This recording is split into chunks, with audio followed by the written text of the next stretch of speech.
We live with this myopic idea, we humans, that we are distinctly unique. And it leads to, from that position, this extrapolation that gets, really, it gets nuts.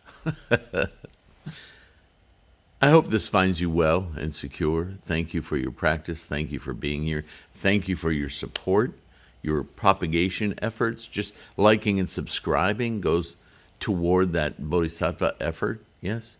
And your support on the, getting the ebooks on threefoldlotus.com or just visiting threefoldlotus.com and getting the information for your practice is bodhisattva work. But certainly, support-wise, your purchases at the bookstore, the ebooks, the mandalas, the podcasts are free. The information on Threefold Lotus is free. These videos are free, not because that's some great...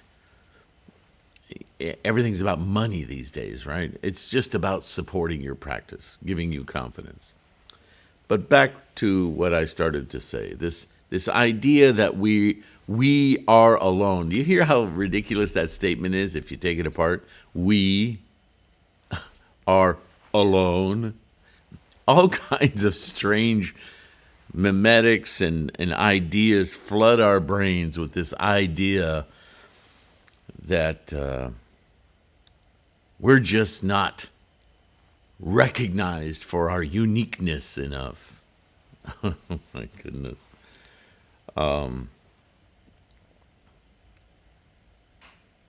Even when we stop and ponder that right now, in your body, your unique, alone body, every single cell in your body is busy being created, made, constructed from your bone marrow and your DNA, and decisions that you're not even aware of in your body are sending new cells to your liver, which also, by the way, are replacing old cells which need to be taken out. Oh, really? It's not just food we get rid of? No. It's old cells, old tissues, old manufactured product that creates this apparatus, right? Just like the wind and the seas and the solar sun, winds and gravitation, and the whole universe is constantly at work, making, creating, and dissolving. So you really think about that, and when you read, study that Shakyamuni said, the minutest to the most amazingly huge, unfathomable thing in the universe is constantly in this process. Appearing, arising, created, manufactured, to exist moment to moment as it decays and disappears. Some of those time scales we see because we want to maintain, we want to hold on to, we want to own. We, with our brains in our minds, and the mind is the point here, the brain's just a tool, it's a computer, it's cataloging. That's why we're such great identifiers and database creators, yeah?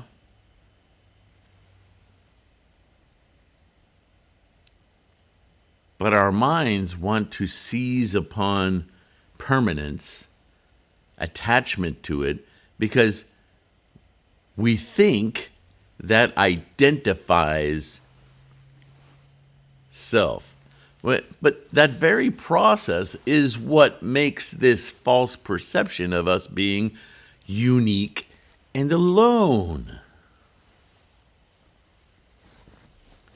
And so we invent these ideas because we're not alone. We know this. Our body knows this. Our mind knows this.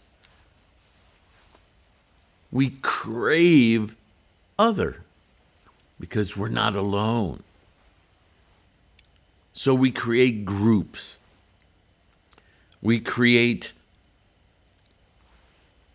rituals and ways of identifying our uniqueness individually and in groups, even to the point of, well, I'm not leaving even if I die. After I'm dead, I'll just be in another place. Oh, a better place.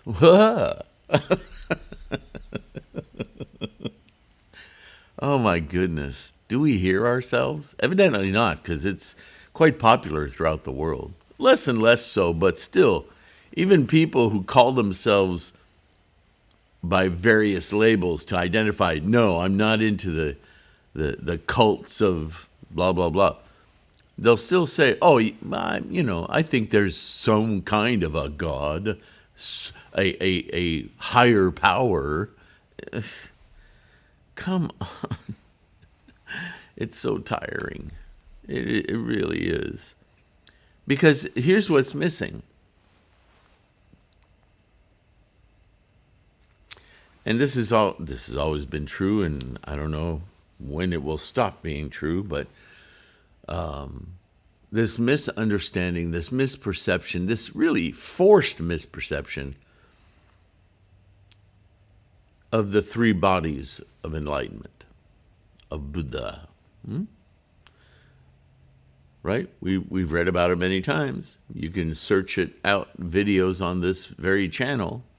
You go to the homepage of this channel, and there's a search bar in the middle, not at the top, that's YouTube, but for this channel, and search out three bodies. We have the Dharma body, the manifest body, the reward body. And it's identified in slightly different ways depending on which sutra you read. But very basically, we've talked about it before. You sitting there watching TV, eating your lunch, doing your homework, at your station at work, whatever you're doing in life, you're just running around being human. It's really all three bodies, but for the purposes of discussion, your human body moving you through the world.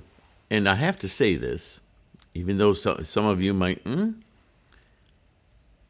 we're moving through, listen to those words, space-time. That's our domain, space-time. Our existence is space-time. And even if you don't know much about Einstein or physics or math or any of that, you must have heard by now that space-time is relative to your particular point of view. Point of view being we're on a rock spinning around and orbiting a sun, which itself is orbiting a galaxy in a spiral arm, which itself, the galaxy, moving at incredible speed. Nothing is standing still. That's a false perception.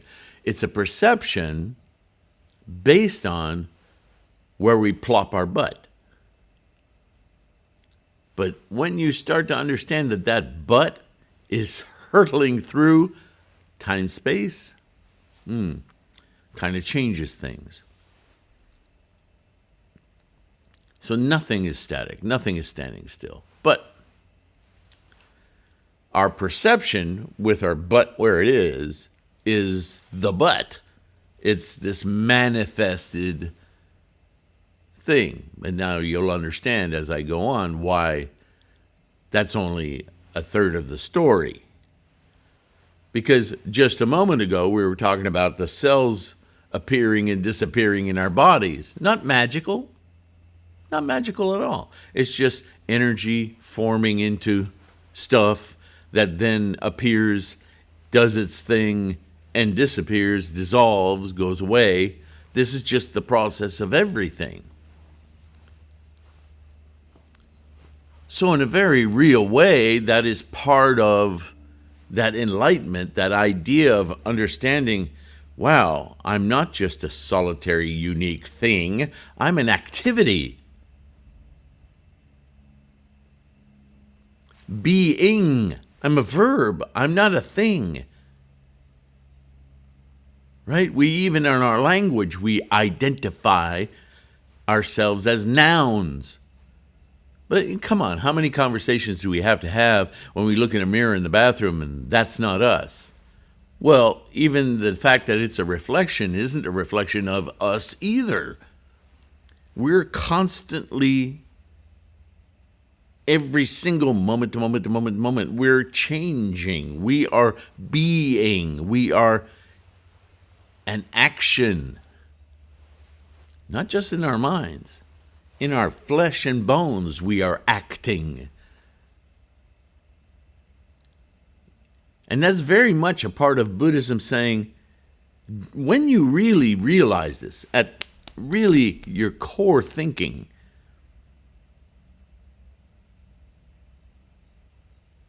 there's a reward in that thinking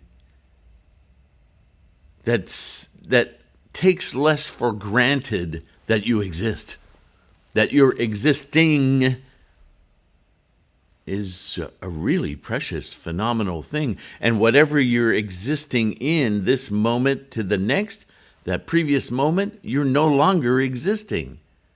Now, physicists, even Sabine Hossenfelder, who I love, will talk about the past. Of course, the past exists. But she's talking in physical terms. Of course, the universe has expanded for billions of years. Of course, that means that if we look back into the sky, into time, we see light that's 10 billion light years in its process of coming to us so we can see it. And the source may be long, long gone, but we're just now receiving the light. Kind of a time machine kind of thing, yeah? So yeah, in that way, we are seeing the past, but we are not being the past. It's a big difference, and scientists never talk about that. Maybe in isolated corners of the mathematics and the science philosophers might touch on that. But that's what Shakyamuni talked about all the time.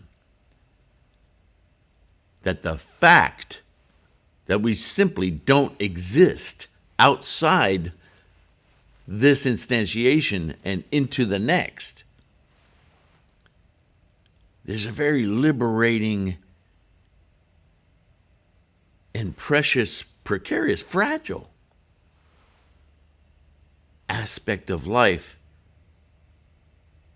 that we should be far more aware of than the previous moments. Really, the detritus is gone. When you get that new cell into your liver or your kidney or whatever, or your brain, and the old one is excrement, how much time do you involve yourself with that?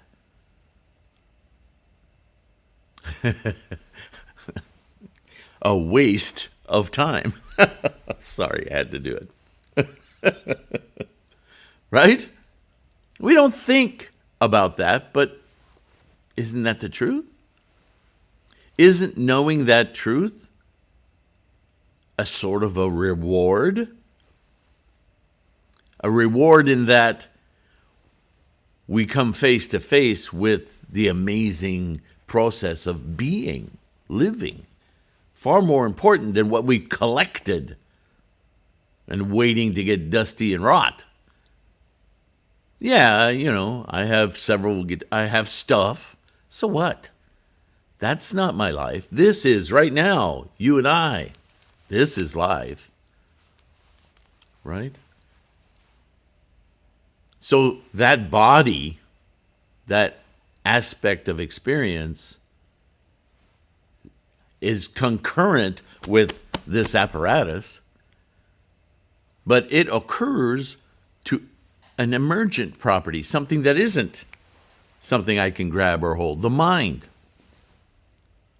Right? So the reward body of Buddha, the reward body of Buddhism, is the aha, the renge, the perceptive mind that experiences moment to moment. That's the reward. And that reward leads to the third body. The encompassing, understanding, participation, engrossment, embracing. How many words do we need to come up with? That the entire universe is doing this, and that we are not separate from it. We are not alone. We are not unique. We are the universe acting, just like stars exploding, lights traveling, oceans cutting, rivers cutting into rock, solar systems, the galaxy, everything in motion. This is why I was saying in a previous video it's really incredible arrogance, this self-identity thing, to look out into the sky and say, is there life in the universe? You just want to slap those people. And I was guilty of saying it myself. Growing up, that's the ideation. So married to the idea of self that we have the arrogance to look upon this unfathomable universe as though it's dead. I mean, that's what we're saying. We're looking for life in the universe is life. It's you and I that are hanging our hats on it for a moment, a blip. Life is happening all across the universe because the universe is the engine of life. Oh, maybe there's no chunk of matter called Bruce out there on a star 10 billion light years away. But the star, call the star Bruce if you're that obsessed about not being alone. It's a real samsaric dis-ease. And I'm not saying you can't be unique. We all have our own path to enlightenment. I'm not saying you're just vanilla. What I'm saying is the obsession of trying to identify yourself as an island is what's hurting you. This is the Dharma body. The Dharma body is that experience. And we could break it down another way.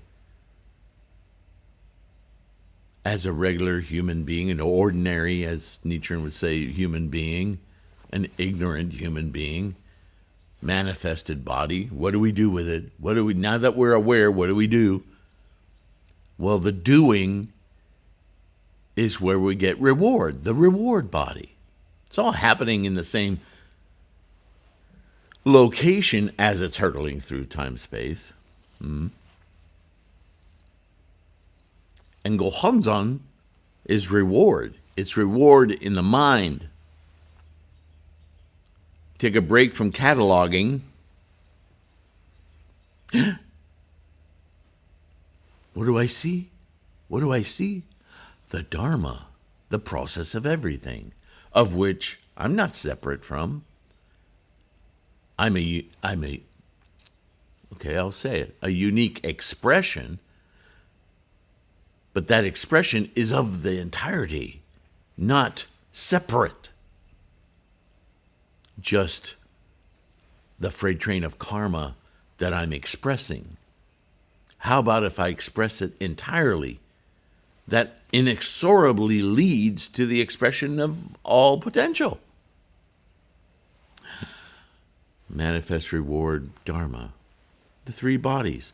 Where do the three bodies occur? Not here. In the mind. So I say this to remind you how intimate you and I are connected, and everyone else, and everything else. The illusion of separateness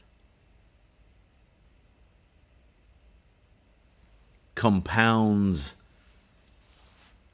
our lower worlds, makes us feel lonely, makes us feel separate.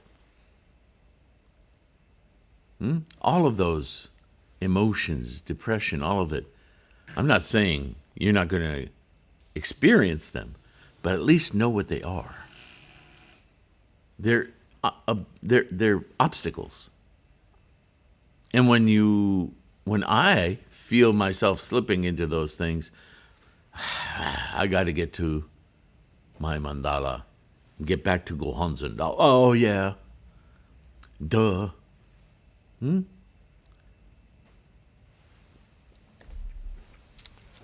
Nichiren's now going to talk about this very thing in terms of Buddhist teachers that don't get this. They haven't gotten it yet. So here we go. Nevertheless, Chen Quan, Qisheng, Tuen, Kobo, and others, seemingly learned men of provisional schools, such as the Flower Garland School and the True Word School, in order to praise the various sutras upon which their provisional doctrines are based, they go so far as to say, quote, the Buddha of the Flower Garland Sutra is the Buddha of the reward body, while the Buddha of the Lotus Sutra is merely the Buddha of the manifested body. What? Do you see why they're saying that? They're hanging their hat and edifying their own thinking by completely misinterpreting the three bodies, which always exist in each moment. But they're separating them to indicate, well, isn't reward better than manifest? What they're saying is in the Flower Garland Sutra, they're identifying discussions of Buddha or Buddha-ness as something to be attained. That if you work hard enough, maybe one day. But the Lotus Sutra, that's a guy talking. That's Shakyamuni. He's just a manifested body. So what? It's no different from me. Yeah, I just want to bounce bricks off my head when I read this stuff. Come on. Where did this teaching come from in the first place, you nutbag? From that man, Shakyamuni. If it weren't for him, you wouldn't know your reward body, Buddha. Gosh, it's so topsy-turvy. And I'm being very kind. Or in the case of the True Word, the Buddha of the lifespan chapter, they know about it. But they say the Buddha of the lifespan chapter of the Lotus Sutra is in the region of darkness, while the Buddha of the Mahavarachana Sutra occupies the position of enlightenment. In other words, the Dharma body. And all of these guys, they separate the bodies like they're actual separate things. They've missed the whole point of Buddhism. But not the rhetoric. Well, that they can manipulate. Do you see? And why darkness? Isn't that interesting? The Buddha of darkness. Man has We talk about darkness today in science, right? Dark matter, dark energy. What do we use dark, the word dark, to mean? That it doesn't react with light. That we can't see it. So the Buddha of darkness means, in the lifespan chapter, he's talking about an aspect of enlightenment that we can't possibly attain. It's not there for us to see. It's darkness.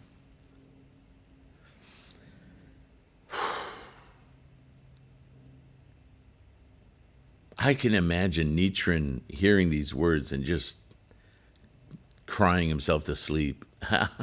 How can you be so stubbornly ignorant?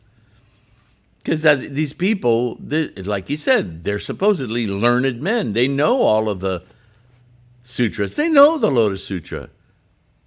But how could they be so determined to be ignorant? Obviously, for self-serving purposes. There is no other reason.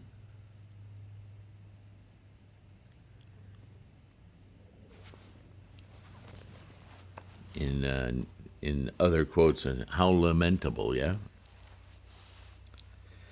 As clouds obscure the moon, so calumnious ministers can obscure a person of true worth. A yellow stone, if people praise it, may be mistaken for a jewel. And ministers who are skilled in flattery may be mistaken for worthies. Oh, he's such a nice guy. Why? Because he makes you feel good? With spouting his bull crap? Oh, he's not bull crap, he's a nice guy. Do you see the attachment? The worry about aloneness that manipulates our thoughts? In this impure age, scholars and students are confused by the slanderous assertions of the kind men I have mentioned above. And they do not appreciate the true worth of the jewel of the lifespan chapter. Because these teachers turn them away from it. Oh, you'll never understand that. That's not for us. Not for you. Follow me. Even among the men of the Tendai school, who certainly know better, there are those who have become so deluded that they cannot distinguish gold from mere stones. Man.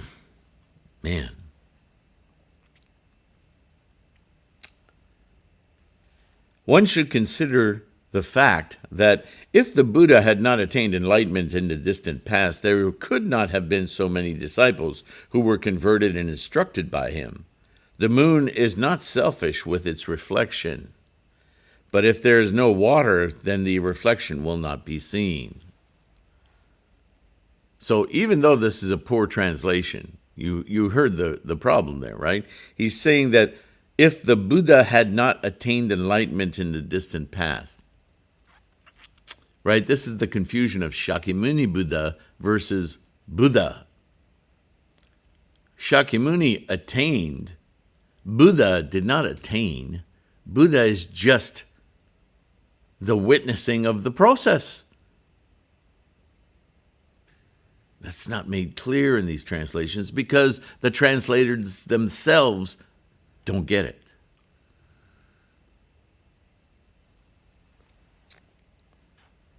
The Buddha may be very anxious to convert all people, but if the connection he shares with them is not strong enough, then he cannot exhibit the 8 phases of the Buddha's existence. Where is this happening? In the mind. Buddha is the deepest, profoundest, most, I don't know what words, the core, the essential nature of our minds is to realize, witness this very process of the engine of life. But we heap all of the data, the warehouses of data, with our 8 consciousnesses on top of our 9th consciousness. And we don't obliterate it, but we obliterate our consciousness of it, our awareness of it, but it's always there. So this is what he's saying, is there's a battle raging in your mind. Your enlightenment is being quashed, and depending on, what's the word that's translated there? Strength, strong enough. If your ninth consciousness isn't nurtured, built up, exercised well enough to defeat all of those warehouses steeped upon it, then you will go through the world ignorant, suffering, uniquely, alone. Which you are not, right? Enough said. This is why every day we chant, we use our mandala to pierce into our Gohonzon mind and exercise our Buddha, our awareness. And the more we exercise it, the more the rest of the eight consciousness and samsara and the day-to-day activities become a little more enlightened, a little less alone, a little more connected, living rather than lived. That's over. I want to be here and into the next. This is living. Verb.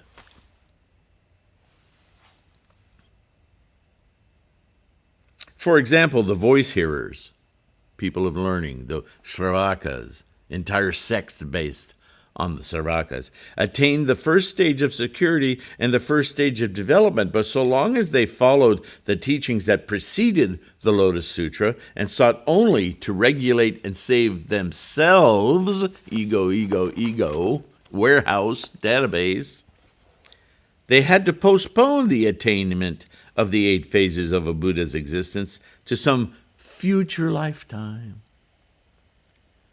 The better place. What did we learn from the Vimalakirti Sutra? The better place?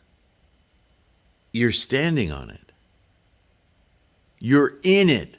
Hello?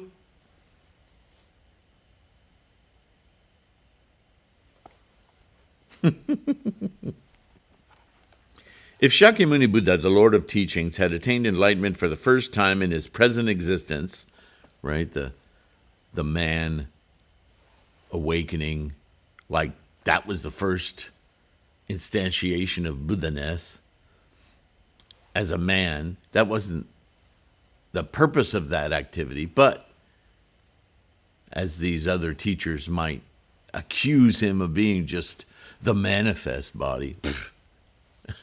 Right?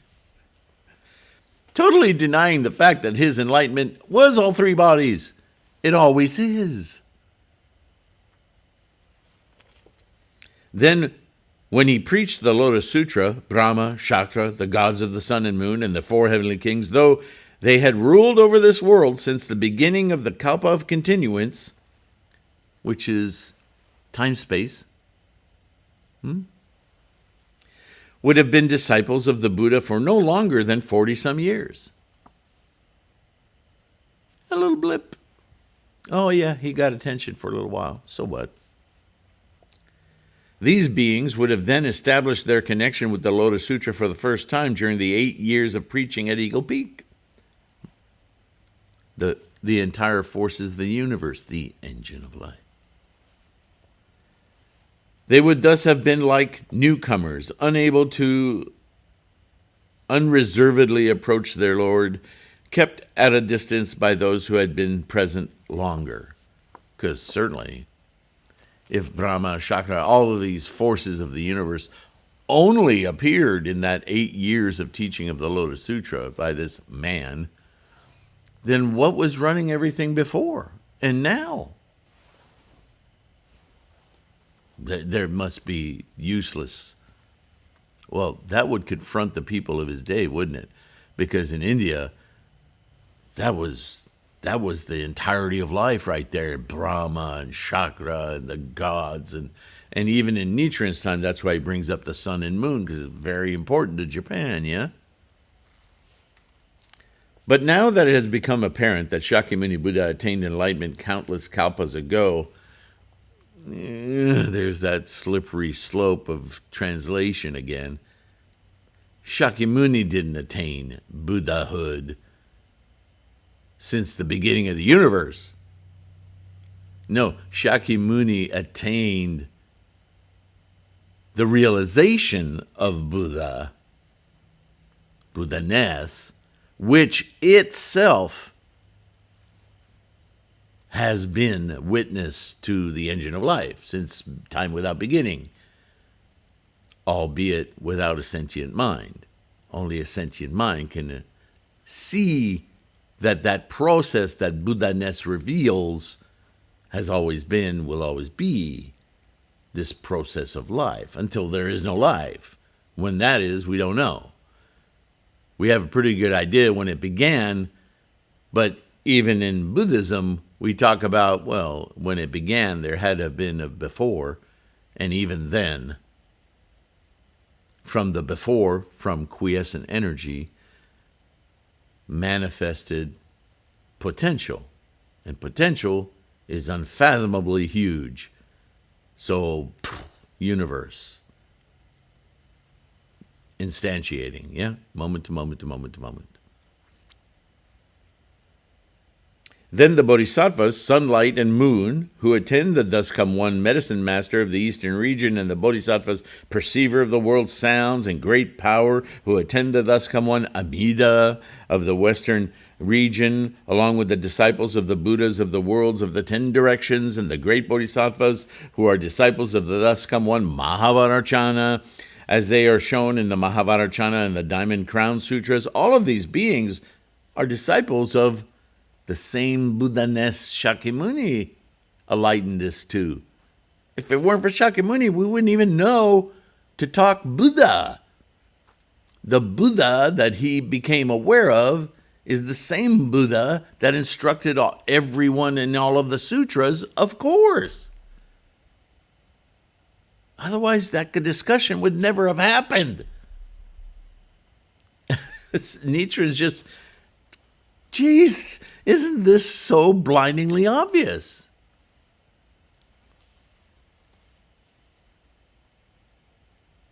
Since the various Buddhas themselves are emanations of the thus come one Shakyamuni, how many times have I talked about that? It goes without saying that their disciples must be disciples of Shakyamuni as well, or Shakyamuni's Buddha-ness, yeah? No aloneness, no separateness. Buddha's Buddha. It's without time-space. It's the perception of time-space, of everything happening in it. And, of course, the various deities of the sun, moon, stars who've dwelt in this world since the beginning of the Kalpa of Continuance must likewise be disciples of not Shakyamuni Buddha, but Shakyamuni's Buddha-ness. Do you see? Everything in the universe is an instantiation of potential. Just as every cell, microbe, molecule, electron in your brain right now, it's the exact same electron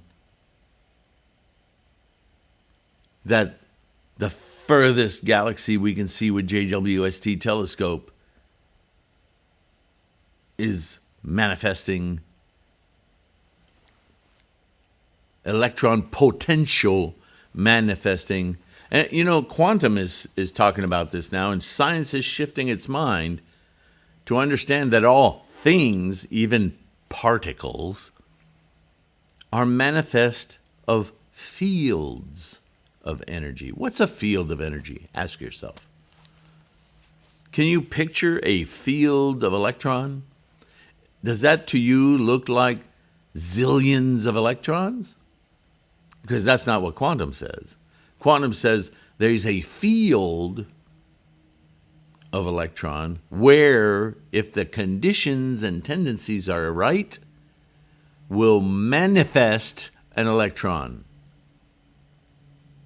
That's why things far apart, more so than the speed of light, which is a measuring tool, right? Causality.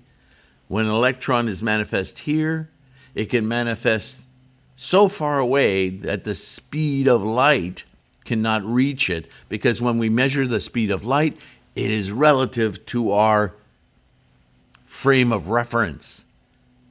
But the field of electron, not a frame of reference. It's just the field. It is potential. We want a quantum theory. And breaks, I know it twists the mind to think of everything in the universe being precipitated from a field. But if you understand it as potential, potential isn't located. It's everywhere all the time. Because what is everywhere? It's different now than it was a moment ago. It's this time reference that has no time. It's the now into the next. It's moment to moment to moment to moment.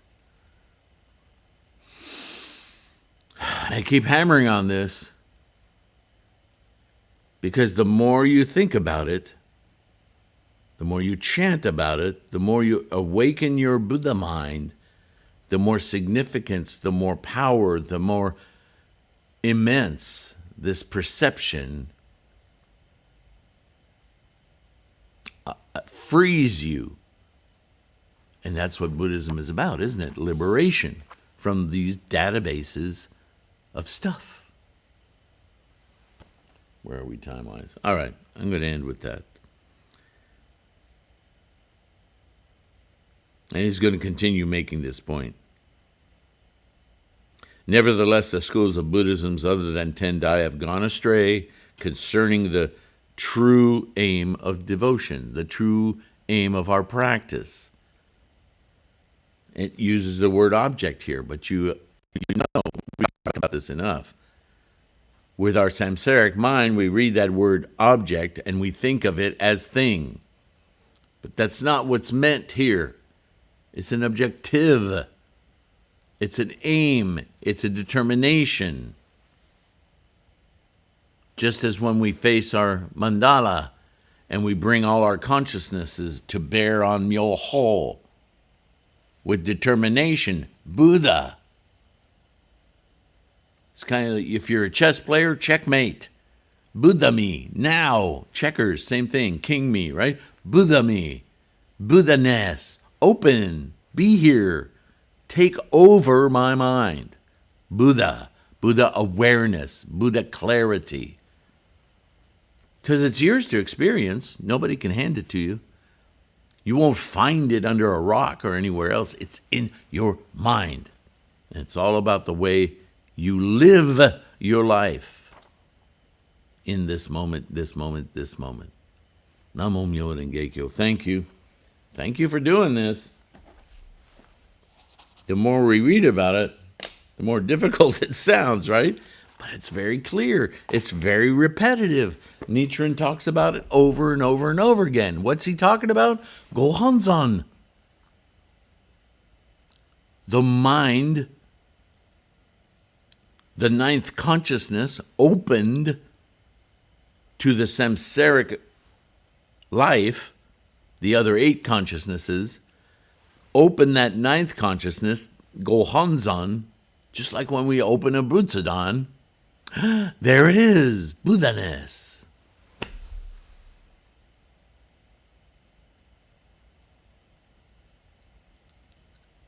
Gohonzon is the mind open. Buddha-ness is the experience of the door flung open. Thank you for listening. Thank you for supporting this channel. Like, subscribe. If you can, Patreon, PayPal, you know the drill. Thank you so much. Deep appreciation. Stay healthy. Take care of yourself. I'll see you in the next one. Bye for now.